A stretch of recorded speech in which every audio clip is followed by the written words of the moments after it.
अपने आप को संभाल लीजिए, क्योंकि जो वाकया मैं आपको सुनाने जा रही हूँ उसे सुनकर यकीनन आपके रोंगटे खड़े हो जाएंगे और दिल की धड़कन तेज हो जाएगी। ये वाकया हमारे करीबी रिश्तेदार के साथ पेश आया।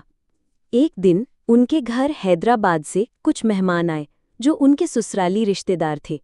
उन सब की बहुत अच्छी खातिर मदारत की गई और घर में खूब चहल पहल थी। सब बहुत खुश थे।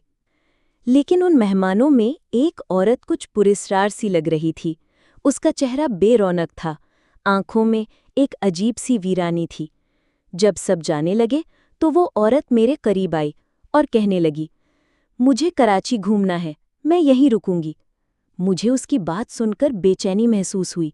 दिल जोर जोर से धड़कने लगा। कुछ तो अजीब था उस औरत में।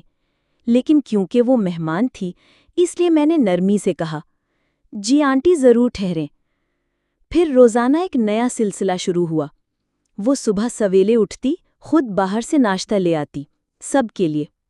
हर रोज़ खूब खर्च करती, लेकिन उसके बैग में पैसे कभी ख़त्म नहीं होते थे। एक दिन मैंने हिम्मत करके पूछा, आंटी, आपके पास रोज़ इतने पैसे कहाँ से आते हैं? वो हंसकर बोली, ये किसी का बख्शा हुआ है। लेकिन उसकी हंसी भी कुछ अजीब लगती थी, जैसे दिल से ना हो, बस चेहरे पर चिपकी हो।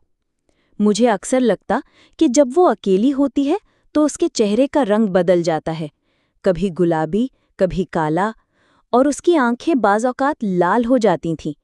मैं अंदर से घबरा जाती, मगर कभी जाहिर न किया। एक रात का वाक़या है। मैं उठी तो महसूस हुआ कि बाथरूम का नल खुला हुआ है। मैं आंटी के कमरे में गई तो देखा वो चादर ओढ़े सो रही थीं।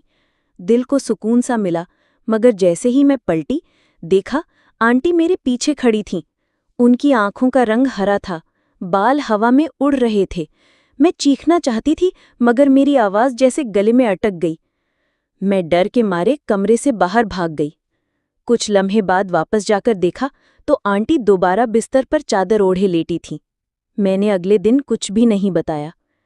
फिर एक और रात। मुझे रात के वक्त कुछ काम याद आया। मैं आहिस्ता से आंटी के कमरे में गई। कमरे में अंधेरा था। मैंने लाइट ऑन की और मेरा दिल जैसे रुक सा गया। आंटी तो बज़ाहिर सो रही थीं, मगर उनका सर और जिस्म एक दूसरे से जुदा थे। मैं सकते में आ गई, समझ नहीं आया कि क्या करूं। सुबह होते ही मैंने हिम्मत की और उनसे कहा, आंटी, रात मैंने आपको देखा, मुझे लगा आप मर चुकी हैं, लेकिन आप तो जिंदा हैं। वो हंसते हुए बोली, यही तो बख्शा है, पैसे तो बहुत हैं, मगर रात के वक्त में ऐसी ही हो जाती।